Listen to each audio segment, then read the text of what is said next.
Ассаляму алейкум, хайрлах шамлар, витаю. В эфире телеканала АТР. Вы смотрите информационную программу «Бугунь». В студии для вас работаю я, Гульсум Халилова. В следующем часе с нашим гостем будем обсуждать самые актуальные новости, которые появились в информационной повестке дня и которые непосредственно касаются временно оккупированного Крыма.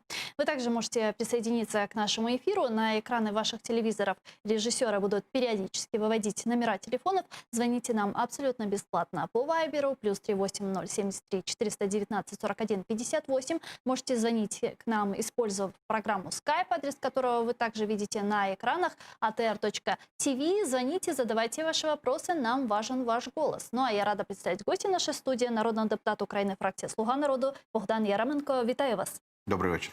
Предлагаю начать нашу беседу с такого информационного сообщения. Сегодня в оккупированном Крыму проходят так называемые судебные заседания по избранию меры пресечения крымским татарам, которых задержали во время вчерашних облав. Политический заключенный Сервер Мустафаев написал письмо поддержки с призывом миру оказать всяческое давление на оккупанта за репрессии и агрессию.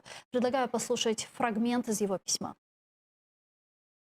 Активное заявление с международных трибун, международные суды и последние доклады ООН стали детонатором продолжения безумного, наглого наплевательства России на весь мир. Дошло до того, что в Крыму в числе других незаконно задержанных в ходе массовой облавы инвалид, слепой человек, которого оккупанты обвиняют в терроризме. Это показатель ужесточения политического давления на коренной народ, крымских татар, одной из форм которого является давление по религиозному признаку. Цель облав, обысков, арестов и обвинений в никогда не существовавшем у крымских татар терроризме – запугать народ, не покорившийся оккупантам, вынудить его покинуть родную землю, чтобы там не осталось тех, кто самим своим существованием и своей борьбой показывает миру истинную картину жизни в оккупации на протяжении 6 лет. Мы можем сколько угодно призывать всех вокруг к активности и поддержке нас в решении нашей проблемы, именно как чужую проблему воспринимает нас мир, когда информированность мира хромает. Но где в этом призыве пример самих крымских татар, украинцев, проживающих в других странах? Не будет его, не будет ничего. Ну и уже, как сообщается на странице общественной организации «Крымская солидарность», одному из задержанных вчера во время массовых облав в оккупированном Крыму Ибрагимову Исмету уже избрали меру пресечения в виде задержания до 2 сентября 2020 года. Сейчас продолжаются суды по избранию меры пресечения по отношению к другим задержанным крымским татарам вчера после массовых облав на территории временно оккупированного Крыма. Чего добиваются оккупанты репрессиями в отношении коренного народа і вот очередной волной арестів? На жаль, ми тут нічого нового з вами не скажемо сьогодні і нічого втішного не скажемо. Що б ми сьогодні не говорили, які новини з Росії ми не будемо обговорювати. Якщо там дійде час там про якісь угоди розірвані з Росією, чи, наприклад, про затримання журналістів. Все, що ми говоримо про Росію сьогодні, це така дуже сумна пост-пост-правда, пост-пост-авторитарної держави. Якщо ти сам займаєшся тероризмом, чим Росія займається не тільки на території України, але й в інших країнах, що тобі потрібно зробити, щоб тебе не звинувачували? Правильно, знайти, назвати когось терористами швидше, засудити когось за тероризм. І от кримські татари стають такою жертвою, розмінною монетою у великій російській політичній грі, де ніколи, в принципі, не була висока ціна людського життя, на жаль. І от ми сьогодні теж бачимо, що це просто кампанія залякування, кампанія, яку вже називають геноцидом. Принаймні, це вже є підставою для судових позовів України проти Російської Федерації щодо порушення неї своїх зобов'язань міжнародних. Але міжнародні зобов'язання Росії ніколи не зупиняли її ні в чому. І, на жаль, не зупиняють її і в плані дотримання прав людини. І це якраз такий, він дуже кінематографічний, такий драматичний момент, так, сліпа людина, яку звинувачують у тероризмі. От абсурдність така, знаєте, в певному сенсі кінематографічна, бо це картинка, так, тобто сліпа людина, як вона може готувати якийсь там теракт чи ще щось. От абсурдність цього і повинна лякати. І, ну, власне кажучи, от все, що відбувається в Росії, залякати своє населення, показати, залякати кримських татар, залякати лояльне населення Україні на окупованих територіях, що вони ні перед чим не зупиняться, що вони підуть так далеко, як треба буде. Вони завжди стояли не попереду, а за жінками з дітьми. І вони так і прикриваються далі людьми. Тобто це людина – інструмент вирішення якихось їхніх політичних амбіцій. Каким образом сегодня украинская власть мы можем защищать своих граждан на территории временно оккупированного Крыма? Кроме нот протеста. Ви знаєте, ноти протеста важливий інструмент. При тому, що він, звичайно, ну, ніяк не полегшує правову ситуацію затриманих, але чим більше піднімається офіційних розмов, офіційного шуму навколо цих затримань, тим більше шансів, що ці люди залишаться живі. Ось так. Ми, в принципі, ну, Росія зайшла так далеко, що, говорячи про долю якихось звинувачених, арештованих, ми повинні перш все дбати про їх життя.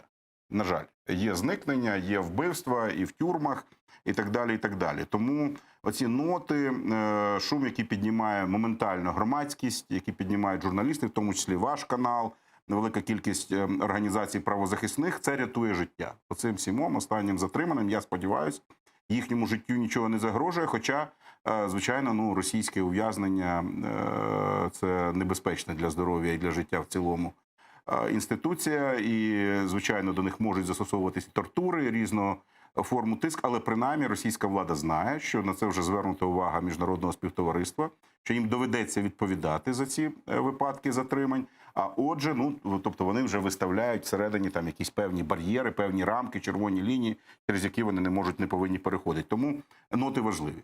При тому, що, давайте скажемо прямо, і, ну, на жаль, от ми, ще раз кажу, про що б ми не говорили з Росією, про Росію сьогодні, я весь час буду робити такі оговорки, що, ну, на жаль, ми маємо справу з Росією, це держава авторитарна, держава вищою мірою агресивна, звичайно, тобто це, на жаль, це не останні такі випадки, і нам доведеться боротися за життя і повернення на свободу, мабуть, уже в Україну, бо в Росії, очевидно, цим людям вже не буде нормального життя.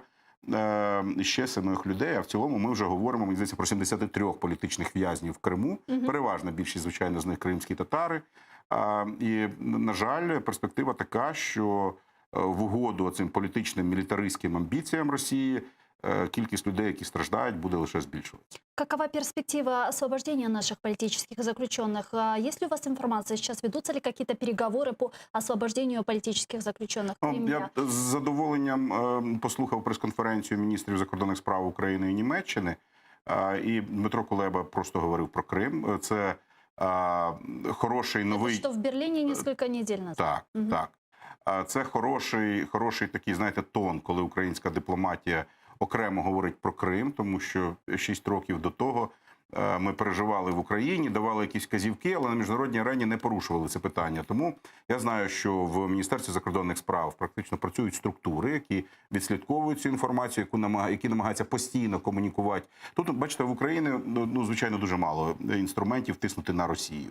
І все, що, не все, звичайно, але максимум, що ми повинні зробити, це все-таки організовувати міжнародний тиск. І тут важливе поєднання зусиль і правозахисних організацій, Міністерства закордонних справ, Української держави. Оцим ми будемо займатися. Більше нам, ну, фактично інструментів інших немає. Ми повинні публічно апелювати до Російської Федерації, встановлювати максимальний контроль за станом цих людей в місці ув'язнення, добиватися їх звільнення. Ну, але, як ми бачимо, звільнення політв'язнів – це питання місяців або іноді років. Ну, а сейчас у вас есть какая-то информация, на каком этапе вопрос освобождения? Я не маю такої, я не веду ці переговори і, звичайно, я не можу нічого сказати. Але, як показує практика, ну, оце такий сюрреалістичний характер російської держави, він, з іншого боку, характеризується таким легалізмом. Тобто вони дуже люблять хизуватися, що в них все по закону. Тому вони обов'язково доводять всі ці звинувачення, звичайно, до неправомірного, але вироку суду. І лише після того з ними реалістично вести предметні переговори про можливі умови або час звільнення когось із політв'язнів. Ну, на жаль, цим людям доведеться пройти через кілька оцих кіл пекла, переживши суд в Російській Федерації. І далі будемо сподіватися, що ми достатньо швидко повернемо їх додому. А как вы вот видите себе освобождение наших политических заключенных? Вот вы помните, когда в сентябре было освобождение, тогда как бы мы обменяли наших украинских моряков, хотя было решение Международного морского трибунала о немедленном их освобождении. Тогда мы отдали... Ну, дивіться, ми ж вот з как вами вот весь час сейчас говоримо, що думаете? Росія наплювала на міжнародне право, Да. але дивуємось, чому ми йдемо на додаткові умови. Ну, тому що, якщо ми будемо розказувати Росії про право, ми ніколи не просунемось ні на одну людину вперед в плані звільнення тих, кого ми хочемо звільнити, і повернуть до нормального життя, врятувавши, мається до вільного життя в Україні або десь у світі, не в тюрмі в На Росії. які уступки ми можемо пойти? Дивіться, це дуже складне питання. Це питання переговорів, дуже тихих, закритих, часами дуже цинічних. Так, доводиться йти на поступки Росії для того, щоб врятувати хороших людей. Очевидно, якісь поступки буде Росія вимагати і за цих людей. І я бажаю нашим переговірникам із розвідки, з СБУ, з Міністерства закордонних справ успіху в тому, щоб це і мужності, перш за все, витримки сім'ям і самим затриманим політв'язням, тим, щоб витримати всі ці дуже складні, дуже драматичні, очевидно, моменти свого життя, дуже загрозливі, і з честю, з гідністю дочекатися звільнення. А где может быть вот эта красная линия? Червона лінія для України? В вопросе освобождения. Ну, це, звичайно, наш суверенітет. Тобто ми не можемо жертвувати інтересами більшості, інтересами наших громадян, тобто якимись принципами. Суверенітетом ніхто жертвувати не буде. Тобто, якщо хтось від нас це очікує. Але, ну, насправді, ці торги, які веде Росія, вони достатньо цинічні. Росіяни дуже предметні. Вони, як правило, в таких от випадках, і це міжнародна практика, ніхто не вимагає, там, скажімо, змінити конституцію для звільнення там, значить, кількох політв'язнів. Це більш предметні, більш конкретні переговори. Да, я просто почему спросила, Тому я не думаю, що там, ну, теоретично все можна уявити, особливо коли з Росією маємо справу. Ви про воду говорите, я не думаю. Ну, принаймні, настрій в українській владі такий, що переговори про воду можливі лише тоді, коли почнуться переговори про повернення Криму. А какая ваша личная позиция по поводу воды? Це і є моя позиція. От, і ще раз кажу, тобто переговори про подачу в Крим воду можливі тоді, коли ведуться переговори про його повернення в Україну, коли ми розуміємо, що ми вже зрошуємо свої землі. Хай там через якісь кілька років, які можуть тривати переговори. Якщо Росія вважає це питання закритим є питання води. Вот вы вспомнили пресс-конференцию Дмитрия Кулебы с его немецким коллегой Хайко Маасом, и там Дмитрий Кулеба сказал, что Украина планирует начать обсуждение создания международной платформы по неизбежной деоккупации Крыма.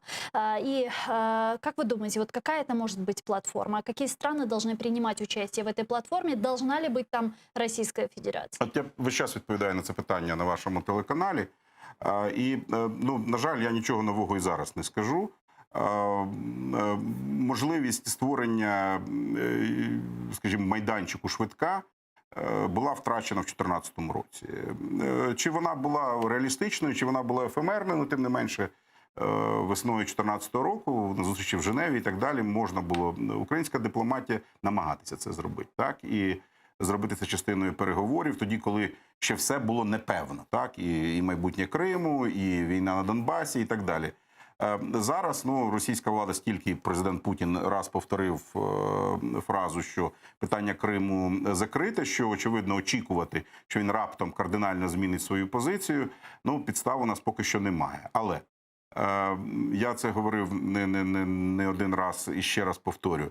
Тобто щоразу, коли Україна з міжнародної трибуни, це не має значення, чи це двосторонні зустрічі нашого міністра з колегами, чи це виступи наших депутатів в міжпарламентських організаціях, чи виступи інших урядовців в організаціях, чи будь-яка міжнародна зустріч, на якій Україна говорить, Крим є український, ми не погоджуємося з анексією, він є незаконно окупованим, ми хочемо його повернути, ми просимо вас допомогти у звільненні там заручників, у направленні місії постійно і так далі. Це вже є формування оцього майданчику. Чи ми зможемо досягти чогось такого, як нормандський формат?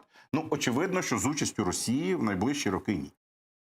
Ну, учитывая, что они своими поправками в Конституцию Российской Федерации сделали неконституционным любые обсуждения передачи земель. Но какие тогда остаются у международного сообщества механизмы влияния и давления на Россию для привлечения ее на такую международную платформу? Или она не нужна? Дивіться, ну насправді не все так просто для самої Росії. Вона, звичайно, окупація Криму розкрила для Росії певні можливості. Перш за все, мова йде про військові можливості, військово-політичні, військово-стратегічні. Ми бачимо, як активізувалась російська зовнішня політика в Північній Африці, на Близькому Сході, зокрема в Сирії. Так, ми бачимо фактично суцільну домінацію Росії в Чорноморському басейні, і мається на увазі військову, звичайно, в культурному плані, в політичному плані це далеко не так, але в військовому плані Росія має засоби, сили, головне політичну волю саме в цьому басейні їх активно розвивати, всі ці можливості. Але в той же час ми бачимо, якщо, наприклад, там в 13-му році там було, мені здається, 10 чи 8 заходів суден НАТО військових у Чорноморський басейн, зараз це вже десятки. От зараз один, скажімо, есмінець американський, вибачте, виходить, інший військовий корабель заходить. Так? Тобто ми бачимо тренування американських бомбардувальників, які злітають з території Сполучених Штатів Америки, імітують нанесення бомбового удару в районі Криму, значить, перелітаючи через Атлантику і Європу, і повертаються на військово-повітряні бази. Тобто ціна для Росії є. Росії не стає простіше від цього. На Росію є тиск санкційний, на Росію є тиск політичний. І ось, знову таки, оскільки ми менша держава, ніж Росія, оскільки у нас менше ресурсів, в тому числі військових ресурсів, оскільки ми позбавлені такого ресурсу, як загроза застосування ядерною зброєю, але, на жаль, проти нас це достатньо ефективна загроза. Звичайно, ми повинні, перш за все, апелювати до міжнародного співтовариства. Це продовження санкцій. Как мы должны апеллировать? Что должны говорить? Как мы должны разговаривать с нашими міжнародними партнерами? Частково це робиться. Навіть коли міністр закордонних справ говорить, розумієте, що б здавалось би там 7 нових ув'язаних, коли є 70. Всі вже звикли до цього. Ні. Міністр говорить, це проблема, вона збільшується, це політичний сигнал. Отже, він готує думку, причому основного європейського партнера, який має найбільший вплив на європейську політику, що це проблема, про це треба говорити. Українці про це говорять. Так, ми говоримо про Північний потік, здавалось би, де наші гроші, наскільки важливе, величезне, гігантське питання і для Європи, і для Німеччини, і для України економічне. Але ми говоримо паралельно і про цю проблему. Отже, це важливо, це важливий сигнал. Поки ми говоримо, поки ми звертаємо увагу на Крим, це те, що є основним індикатором для країн Заходу, чи це важливе для нас питання, чи ми віримо у повернення Криму, чи ні. І, звичайно, ми повинні бути практичні. Ось, наприклад, новий контракт на придбання сторожових кораблів у США – це хороший, потужний сигнал для американських військових, які здійснюють стратегічне планування, в тому, що Україна, є партнер, з яким можна і торгувати зброєю, продавати їм зброю, посилювати, і в тому, щоб всі прекрасно розуміють, чому ми це робимо. Ми не робимо це для того, щоб сторожити там гирло Дунаю чи Дніпро в районі Білорусі. Звичайно, ми це робимо тому, що є окупований Крим, є російська домінація в Чорному, Азовському морі. Звичайно, ми посилюємо, ми намагаємось якимось чином компенсувати своє відставання в військовому плані від Російської Федерації. Ось це є сигнал. І ще раз кажу, знову-таки, всі наші виступи, наші заяви Верховної Ради, які ми почали регулярно робити про події, які відбуваються, і які ми будемо продовжувати робити. У нас є зараз в роботі запущені документи, в тому числі про проведення плебісциту на території українського Криму, Російською Федерацією, про невизнання цього і так далі, і так далі. Ось це все є сигнали міжнародному співтовариству, що Україна практична. І, звичайно, ми повинні з великою неохотою сьогодні світ іде на розширення санкцій. І фактично, в практичному плані ми дивіться, в практичному плані ми зараз задоволені і висловлюємо задоволення тим, що їх хоча б продовжують весь час. Але і, звичайно, це є відображенням того, що світу важко знайти причини, коли в нього дуже багато проблем в Європі, Америці, своїх внутрішніх, між собою проблем, нарощувати санкційний тиск на Російську Федерацію. Але, тим не менше, ми повинні говорити про це, ми повинні говорити про Азовське море. Нас розуміють, звичайно, в першу чергу військові в цих країнах і в країнах НАТО, які бачать реальну ситуацію. У нас є в політичному керівництві будь-якої держави, європейської, американської, американської, розуміння з тими, хто займається нашими. Тобто ми не є кинутими на призволяще, і ми повинні намагатися знаходити якесь порозуміння, яким чином маленькими кроками. Звичайно, ніхто сьогодні не готовий в світі, тим більше, що ще раз кажу, тобто в світі є і значно більш небезпечні протистояння, ніж збройний конфлікт між Україною і Росією. Це для нас складна ситуація. З точки зору інтересів там Китаю чи Сполучених Штатів Америки, це така периферійний конфлікт. Тому от ми повинні пояснювати, чому наші проблеми важливі для них, як вони можуть допомогти собі, допомагаючи нам. В чомусь нам це вдається. Знову ж таки, розумієте, не даються навіть контракти, такі, як на контракти, здавалось би, що таке продати корабель. Але ж не продавали нам до цього 30 років. Нам такі товари американці не продавали. Отже, навіть це є важливим кроком вперед до порозуміння і підтримки міжнародної України у нашій боротьбі за Крим, яка тільки розгортається. На самом деле, нас же все поддерживают, действительно. И нас многие поддерживают, но поддерживают, с одной стороны, голосуют за пролонгацию санкционного режима против Российской Федерации, но одновременно с этим продолжают торгово-экономические отношения с Российской Федерацией. Вот, страна как Германия, которая там, несмотря даже на санкции со стороны Соединенных Штатов Америки, Меркель говорит, что мы в любом случае каким бы то ни было образом достроим Северный поток-2. Мы видим Эммануэля Макрона, который планирует одновременно свой визит к Путину и в Киев, да, который на Мюнхенской конференции говорит о том, что Российская Федерация очень для нас важна для обеспечения безопасности европейского континента. А как быть с этим?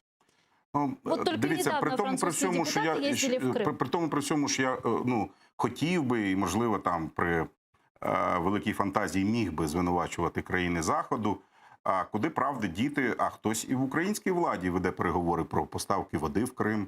Ж не береться з нічого такі розмови, такі дурні балачки, і, скажімо, у частини і народних депутатів, і частини представників уряду багато часу йде на те, щоб хоча б в Україні підтримати оцей режим, який діє, це розуміння, що ми не можемо здавати якісь позиції. Тобто і в Україні навіть є охочі співпрацювати з Російською Федерацією, домовлятися, торгувати. Ми торгуємо з нею. Тому давайте будемо спокійніші в тому, щоб висловлювати претензії до Європейського Союзу, до країн Європи в цьому плані. Так, я при розмові з якимись візаві аналітиками, політиками, звичайно, намагаюсь, звичайно, залежить від того, з ким говориш, чи більш гостро, чи менш гостро, більш дипломатично критикувати підхід. Діалог і стримування, він не працює, мені здається.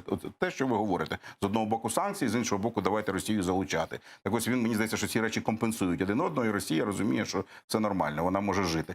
Але, поки що це підхід основний. В Європейському Союзі він поділяється основними країнами Європейського Союзу, як Німеччина, Франція. Это и дает повод Российской Федерации продолжать репрессии, з іншого боку, ті санкції, які ці країни запроваджують, не дають повода Російській Федерації щось зробити проти України. У нас же есть огромное количество резолюций, решений международных судов, которые Российская Федерация не принимает и относится к ним с нигилизмом. Нема великої кількості. Давайте поки що ми сподіваємось, що будуть. У нас рішення Організації Об'єднаних Націй, Генеральної Асамблеї Організації Об'єднаних Націй. Вони не є зобов'язані, вони не носять зобов'язаний. Они носят рекомендательный характер, да, но тем не менее, решение международных судов. Поки що маємо одне морського трибуналу. Да, морського трибуналу. Не доведено. Дивіться, справа в тому, що, зрозумійте, ми тут є заручниками якихось своїх певних рішень. На певному етапі в нашій країні було прийнято вважати для того, щоб не спровокувати повномасштабний збройний конфлікт, в який будуть втягнуті повністю Збройні сили України і Російської Федерації. Ми не повинні називати війну війною, ми повинні на гібридні способи нападу на нас відповідати якимось гібридним захистом. І от для цього ми придумали якісь там, слова, ми придумали якісь концепції правові і так далі. Зараз через які ми страждаємо. Може, стоїть вже назвати речі своїми іменами? Вони, з одного боку, ми не менш гібридна, ніж Росія, чесно кажучи, в деяких політичних моментах. Я з прикрістю це кажу, і дуже важко долати цю інерцію мислення. З одного боку, все названо. І у нас є закони, де російська агресія названа збройною агресією, окуповані території тимчасово окупованими територіями, але на етапі реалізації цих рішень, звичайно, тобто не все те, що ми робимо, відповідає, мені здається, положенням законів, які чітко сформулювали роль Росії, що відбувається і так далі. Ну і світ дивиться на нас. У них, скажімо, ще складніша ситуація. Так, Росія ж принаймні проти них силу не застосовує, тобто вони не хочуть йти на ті заходи, які тиску на Росію, які з їх точки зору можуть спровокувати Росію ще на більшу агресивність. Тому, ну, бачите, політика – це мистецтво можливого, тому діємо в тих рамках, які є. А как вы думаете, наши западные партнеры понимают, что эндшпилем для России Украина не будет? Ох, яку ви фразу сказали складну. Чи не буде ендшпілем для Росії Україна? А чому ви так думаєте? А хто його знає? Це, ну, ви зараз мене штовхаєте на слизьке, тобто такі прогнози, справа дуже невдячна, але абсолютно точно, що розгортаючи агресію проти України, Росія кілька разів дуже серйозно помилилась. І платить ціну, на яку вона не розраховувала. Хоча б здавалось би, да? Вона може жити, вона може розвиватися, вони адаптувалися до якихось речей. Але Україну зламати вони не змогли по факту. І не схоже, що це їм взагалі коли-небудь вдасться. Я просто почему спросила, вы помните недавнее интервью Владимира Путина, где он говорил размышлял на тему Советского Союза, про инкорпорацию земель, ну, слухайте, да, и там многие, собственно, таких хворих вистачає і в Україні, і ну, таких, знаєте, апологетів там, якогось цього світу після Другої світової війни чи Холодної війни. Ну, сформувалося у людей таке враження. Вони вже, очевидно, аналітично не розвиваються чи розумово, десь деградують і мислять тими концептами, які були прийняті там в епоху їх юності, коли вони там бігали з пістолетами десь, значить, в якихось резидентурах. От їм здається, що все це продовжується і так буде продовжуватися. Це не так. Ну, от світ змінюється, Росія помиляється, російський лідер нікуди не збирається, в той же час він старішає, стає більш замкненим, він робить помилки все більше і більше, він більш самовпевнений, що властиво для самотніх старих людей. Тому, ну, давайте нам своє робити. От, тому що буде еншпілем для Росії? Чи нам потрібен її еншпіль, насправді, так? Чи ми все-таки просто хотілося б добитись свого, от, повернення своїх територій і припинення війни, тобто миру, на непринизливих для нас умовах. Тобто, давайте, ну, ще раз кажу, ваше питання дуже красиве, але дуже слизьке для відповіді для діючого політика. Тому давайте почекаємо. Тобто, ми не програли, і Росія ще поки що не програла, і не виграла теж. Тому все залежить від нашої єдності, від нашої віри в себе, від нашої спроможності організуватися. Ніхто нічого в Україні здавати не збирається. Ну, щоб у нас внутрішня політика теж дуже складна така кухня і багато пустих звинувачень, але ну, яких лунало на адресу Зеленського, нашої політичної сили. Ну, це все неправда. Тобто, як ви бачите, останні всі події, ніхто не змінює курсу, ніхто нічого продавати, здавати, обмінювати не буде на невигідних Україні умовах. Тому ми станемо з вами ще свідками дуже багатьох подій, які нас будуть і радувати теж. С чем вы связываете падение ваших рейтингов? Рейтингов президента Владимира Зеленского и «Слуги народа»? Ну, нормальна ситуація. Це традиційно в українській політиці. Ми дуже довго переживали такий медовий місяць в українській політиці. Користувалися, ну, власне кажучи, ну, ми поки що і залишаємось до певної міри безальтернативними от, ведучими і так далі. І на перших місцях, і це, очевидно, так і буде до кінця ще й місцевих виборів. Але рейтинги повинні падати. Ну, дивіться, ми ж, ну, попри те, що ми робимо помилки, за які нас справедливо і несправедливо критикують, є ще об'єктивна ситуація. Ми взяли країну в розпачі. І, ну, окей, тобто, якщо хтось хоче сказати, що це протестний електорат був, який голосував за Зеленського, у людей були причини так голосувати. І ці причини не зникають в одну ніч. І агресія російська не зникає в одну ніч, і економіка не стає краще, і соціалка не стає кращою, і дороги не будуються в одну ніч, навіть якщо ми збільшуємо фінансування втричі за рік. Так? Тобто все рівно треба багато років для того, щоб вилазити із цього болота, в якому ми жили. Тому люди розчаровані. І я мажоритарник, я веду прийом, я сьогодні в окрузі зустрічався з людьми. Ну, люди розчаровані, вони хочуть зразу все, я це розумію. Зразу все не буває, тому падають рейтинги. От, але вони не падають, вони знижуються. Я не бачу в цьому ніякої катастрофи. Люди у нас з одного боку можуть показувати, знаєте, як це рефері футбольний, жовту картку, але це зовсім не значить, що тоді, коли треба буде об'єктивно судити, наприклад, на виборах, що люди не зроблять об'єктивну оцінку і не скажуть, що ну да, вони десь в чомусь там помиляються, в чомусь смішні, але в принципі вони хочуть змін, вони ці зміни ведуть, вони не розколюють країну, намагаються об'єднати. І це все правда про «Слугу народу».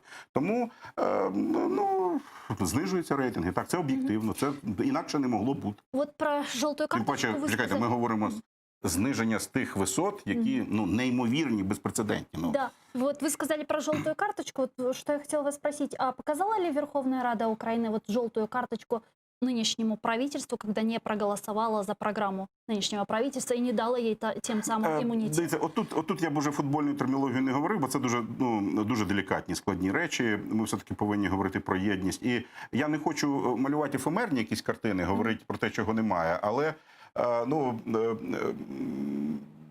конфлікту між парламентом і урядом немає. Ми все ж таки голосуємо за багато законів, які вносить на розгляд Верховної Ради уряд.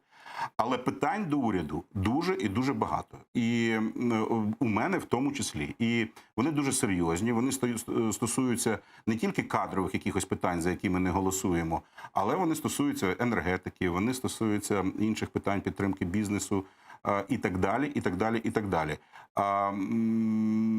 Мені здається, що уряд звертає мало уваги на те питання, які в нього відносини з парламентом. Я б так би відповів на це питання. Вот мы с вами говорили про Европейский Союз, еще несколько раз упоминали Соединенные Штаты Америки. Так. Давайте продолжим и поговорим немного о США, учитывая, что недавно ООН призвала правительство Российской Федерации выполнить свои обязательства по соблюдению международных норм в области прав человека в оккупированном Крыму. Об этом сказано во втором докладе генерального секретаря ООН Антонио Гутерриша о ситуации с правами человека в АРК и городе Севастополь, временно оккупированными Российской Федерацией. Далее цитата Гутерриша. Я настійно закликаю уряд Російської Федерації виконати свої зобов'язання по дотриманню міжнародних норм в галузі прав людини в Криму і дотримуватися зобов'язань, які застосовуються до неї відповідно до міжнародного гуманітарного права. Я також закликаю уряд Російської Федерації забезпечити належний і безперешкодний доступ міжнародних місій зі спостереження за дотриманням прав людини і доступ правозахисних неурядових організацій в Крим. Не менш важливо в повній мірі дотримуватись абсолютної заборони на застосування тортур і забезпечити оперативне, незалежне, неупереджене, ретельне і ефективне розслідування всіх заяв про жорстоке поводження, тортури і насильницькі зникнення в Криму, а також забезпечити право на свободу вираження поглядів, на свободу переконань, право на мирні зібрання та свободу об'єднань, свободу думок, совісті і релігії, що стосуються всіх осіб і груп осіб у Криму без дискримінації за жодних причин. Отличный доклад, все верно, все правильно сказано, но что это нам дает? Ви говорили сьогодні, це політика невизнання окупації, це те, знаєте, що якщо на клітці жирафа написано «слон, не вірь своїм глазам». От якщо хтось безкінечно довго повторює, що вопрос Криму закритий, це ще не значить, що це так. І оце і є ознаки того, які ми створюємо своїми руками, українці, уряд, дипломатія, громадські організації, які постійно порушують це питання на всіх можливих форумах. От такі реакції, такі заяви міжнародного чиновника, міжнародного дипломата свідчать про те, що проблема є. Значить, питання не закрите. Якщо міжнародне співтовариство до цього повертається, значить, ми будемо про це говорити. Значить, Росія буде змушена реагувати, буде змушена говорити. Не закрите це питання. От як треба сприймати такі сигнали. Питання Криму не закрите, що б не говорив Путін. Каким образом вернуть Россию в международное правовое поле? Ніяк. Поки не зміниться характер російського режиму всередині. Ігнорування права, оце таке постмодерністське ставлення до законності і так далі. Це одна з характеристик сучасного російського режиму. Їм легше вигадати якийсь конструкт і силою телеграм-каналів і пропаганди примусити всіх зрозуміти, що так треба говорити, що це офіційна позиція, ніж щось реально змінить. Отак, як вони змінюють Конституцію. Тобто вони придумали, що це важливо, що це щось забезпечить і так далі, і що це щось змінює, що це доводить. І мені здається, не сильно навіть автори цих конструктів у це вірять, але, тим не менше, вони пропагують це. Нічого не зміниться, поки не зміниться характер російського режиму. Тому, окрім цих зусиль об'єднання міжнародного співтовариства навколо ідеї, то що Крим окупований незаконно, анексований і так далі, ми, звичайно, повинні і готуватися до того, що Росія важкий сусід, з яким доведеться в якийсь спосіб домовлятися. Це не завжди робиться, домовленості формуються за столом переговорів, тобто якимось чином розбиратися в дуже складних умовах. А как же санкции, вот более жесткие санкции в отношении России? Вы знаете, недавно республиканцы Палаты представителей Конгресса США опубликовали доклад с призывом признать Российскую Федерацию страной, которая спонсирует терроризм, и ввести против нее беспрецедентно жесткие санкции. Там идет речь об отключении Российской Федерации от международной системы SWIFT, о наложении санкций на такі банки, як Сбербанк, Дивіться, ВТБ, світ не україноцентричний і навіть не русоцентричний. А в Сполучених Штатах Америки достатньо політиків, які абсолютно правильно, резонно розуміють характер, суть сучасного російського режиму. Але у світі є інші загрози і виклики, які з точки зору інших американських політиків є більш нагальними, наприклад, Китай.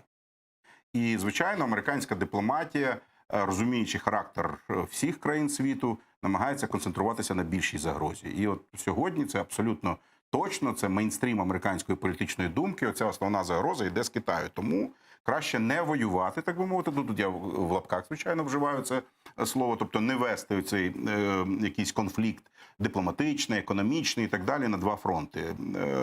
І є така думка, що з Росією, зрештою, можна говорити, в той час, вона не така загрозлива для інтересів Сполучених Штатів Америки, так, в ядерному плані, але лише в ядерному. В плані ідеології там ніяких протиріч особливих немає. Американці можуть жити з тим, що росіяни от такий вибір зробили чи за них зробили. В плані економіки Росія нічтожно мала для того, щоб її помічали Сполучені Штати Америки. Вона нічого не може запропонувати. А в плані м'якої сили ще менша. Вона може впливати на якісь регіони, такі як Україна, європейський регіон, де є якась, скажімо, там історична єдність або і так далі. Тобто, але смислів немає привабливих у сучасної Росії, які б тримали навколо неї людей. Тому американці, розуміючи суть дуже багато і військових експертів, і політиків, дипломатів, розуміючи всю суть Росії, вважають, що не варто загострювати сьогодні на Росію уваги. Но тем не менее, вот такие информационные сообщения там появляются. И каждые полгода мы слышим от республиканцев, что будут введены какие-то адские драконовские санкции. Это просто напоминание о том, що ми помним, загроза що застосування сили чи саме страшніше, ніж саме застосування цієї сили. Тому це і дипломатична гра, і внутрішньополітичний торг, тому що ті, хто все-таки переконані, що Росія є більшою загрозою, вони все-таки намагаються якось донести артикулювати свою позицію, переконати, і йде постійно якась... Це дискусія, це нормальна політична дискусія, яка йде у Сполучених Штатах Америки про те, на чому треба зосередитись, як протидіяти загрозам, як найкраще реалізувати інтереси Сполучених Штатів Америки. І у цьому і народжується якийсь компроміс. Так? Тобто ясно, що американці не хочуть воювати скрізь, не можуть воювати скрізь і так далі, і так далі, і так далі. Тому якимось законом вони запроваджують певні обмеження там щодо Китаю, щось спрямовано на стримування Росії, в тому числі, наприклад, ось підготовка рішень про фінансування міжнародної військової допомоги, які зараз розглядаються, де знову-таки на наступний рік 250 мільйонів на Україну виділено із там, здається, 650, тобто це безпрецедентно багато, майже більше ніж третина американської міжнародної військової допомоги. Бачите, тобто це постійний процес, нам не треба забувати, що рішення в Сполучених Штатах Америки не приймаються винятково виходячи з інтересів України. Є інтереси США, є загрози США, і нам просто треба вміти майстерно пояснювати нашим друзям, це не тільки США, європейці теж наші друзі і партнери, чому наші страхи, наші проблеми важливі для них. Конкуренція в світі дуже велика. Кабинет министров прекратил действие меморандума между Кабинетом министров Украины и правительством Российской Федерации о сотрудничестве в борьбе с терроризмом. Об этом сообщил присутствующий на заседании правительства народный депутат Украины от фракции «Европейская солидарность» Алексей Гончаренко в своем телеграм-канале. Расскажите нам, что это значит? Я, ви знаєте, не прихильник коментувати телеграм-канали Олексія Гончаренка. Да, мы не про Гончаренко, мы про прекращение действия меморандума. Можна тільки якийсь жаль висловити з того приводу, що це не було зроблено 6 років тому. Але Ну, у нас Що же у нас же зміниться зайняло ось 5 зараз? років тому прийняти рішення про припинення своєї діяльності в СНД, от в цілому, так тому, але припинення нашої участі в СНД не означає, що нас цим лякали 5 років, що от ви тільки вийдете, значить там все обрушиться, пенсіонери пострадають і так далі. Ні.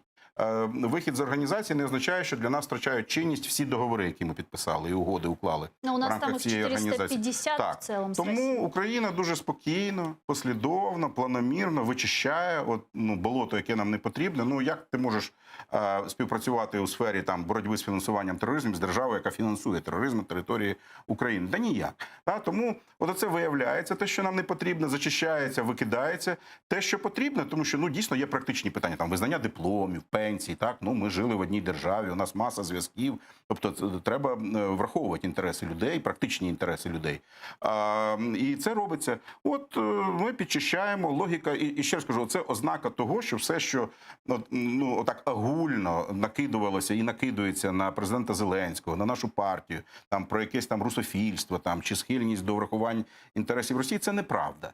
Ми враховуємо інтереси українців і спокійно їх реалізовуємо. І оця логіка війни, логіка протистояння, вона в наших діях прослідковується скрізь, вона не змінилася. Тобто ми так само захищаємо інтереси держави Україна і українського народу. Але це треба робити без паніки, без шуму і без надмірності. Какие-то последствия будут для России? Что Ні. Це ніяких наслідків не буде. Це швидше зменшує наші зобов'язання, тому що в рамках угоди ми повинні обмінюватися, надавати Росії якусь інформацію, відповідати на її запити. Нам би не хотілося цього робити. Ми скорочуємо російський вплив на нас, російські можливості по закону вимагати від нас щось, що ми не вважаємо в умовах російської збройної агресії проти України можливим робити на користь Росії. Ось і все. Какие договоренности с Россией мы могли бы и должны бы еще разорвать, как думаете? Тут у нас безмежні можливості, на жаль, ще залишилися. Мене, зокрема, дуже турбує, скажімо, пакет договорів по Азовському морю. В Україні йде складна експертна. Є кілька договорів, і в тому числі і раніше про рибальство, той, який ви називаєте. Бачите, є кілька думок експертних з цього приводу, суперечливих. Я прихильник того, що нам треба створити нові політико-правові обставини в Азовському морі для того, щоб реалізувати свій інтерес. Тому треба було б розірвати ці договори. Є дуже аргументовані думки, чому цього не треба робити. Ця дискусія не закінчена. Але я думаю, що впродовж цього року наступного ми поставимо якусь крапку. Вони не можуть бути безкінечними, ці дискусії. Принаймні, моя команда цим займаємось, готуємо, обґрунтовуємо позицію, звертаємось до органів державної влади. Ми бачимо дуже багато де співпадіння думок з нашими, десь треба далі аргументувати, дискутувати. Але це прекрасний приклад того, скажімо, що росіяни, наприклад, в рамках існуючих договорів мають право своїм там катером ФСБ чи військовим судном зайти в український порт на Азовському морі. Мы можем сделать Азовское море международным? Я думаю, що ми просто повинні визначити там лінію державного кордону, територіальні води і так далі. Таким чином певна ділянка Азовського моря стане міжнародними водами, де треба буде застосовувати всі конвенції міжнародні, і таким чином ми принаймні обмежимо де юре права Росії в величезній частині акваторії Азовського моря, яка прилягає до України. Давайте к следующей теме. В Государственную Думу внесли законопроект, который приравнивает отчуждение территории России к экстремистской деятельности. Об этом сообщил в среду один из авторов документа глава комитета по госстроительству и законодательству Павел Крашенников. Давайте его послушаем. Предлагается дополнить абзац 2 пункта 1 статьи 1, указав, что экстремизмом признается нарушение территориальной целостности Российской Федерации, в том числе отчуждение части ее территории. Таким образом, терминология данного закона будет приведена в соответствии с Конституцией и позволит избежать двусмысленного или неопределенного толкования целостности Российской Федерации. Поскольку в Конституции закреплен прямой запрет на отчуждение части территории Российской Российской Федерации, либо на осуществление иных действий, направленных на нарушение территориальной целостности, предлагается дополнить Уголовный кодекс Российской Федерации новой статьей 280.2 «Нарушение территориальной целостности Российской Федерации». В качестве наказания предлагается предусмотреть лишение свободы на срок от 6 до 10 лет. Российский политический деятель Леонид Гозман с нами сейчас на прямой связи. Здравствуйте. Добрый день. Да, ну вот мы сейчас, вы услышали цитату Павела Крашенинникова, который внес в Госдуму законопроект, который приравнивает к экстремизму отчуждение территории России. Что это значит? Уже не знают, как царю угодить или что? Обратите внимание, что фактически кража у Украины Крыма криминальным делом не является. А возвращение Украины Крыма теперь будет считаться преступлением. Возможно, призыв к возвращению тоже будет считаться преступлением, я не знаю. Вот. Ну, конечно, у нас просто все усиливается, у нас все становится жестче и безумнее, понимаете? Вы знаете, у нас есть одна дура, которая пожаловалась на мороженое «Радуга», что она пропагандирует гомосексуальные ценности.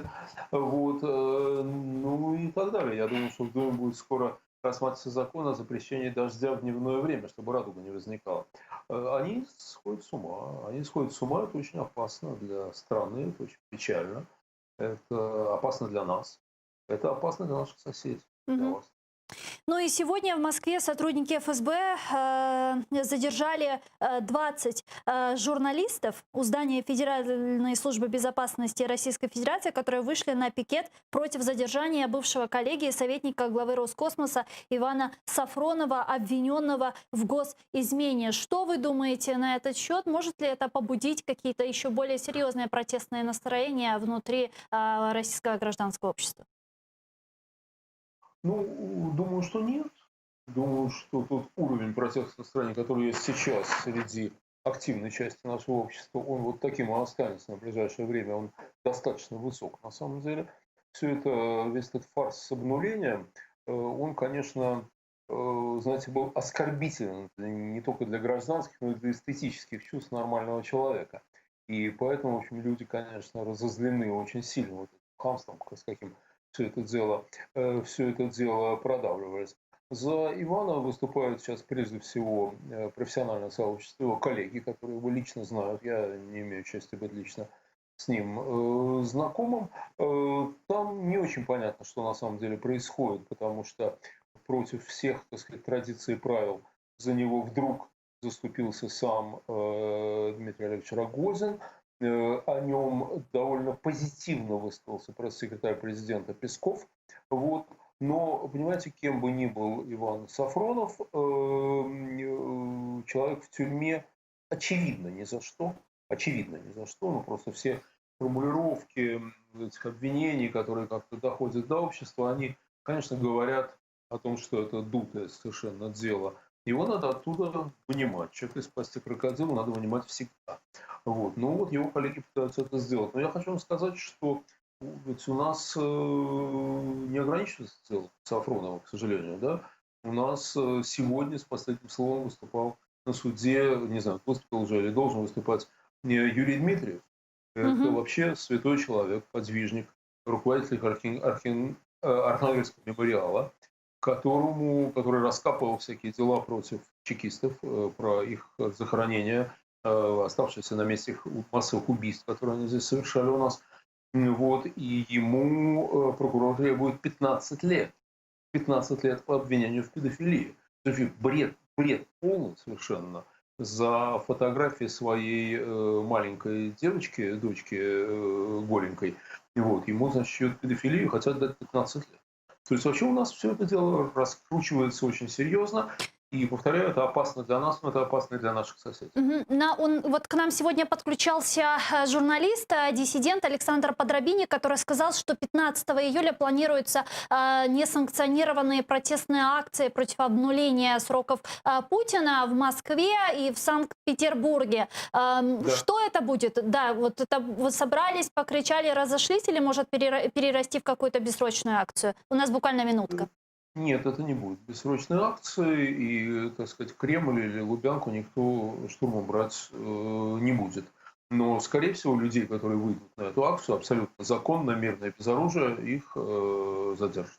Почти наверняка. Спасибо большое. Леонид Гозман, российский политический деятель, был с нами на прямой связи.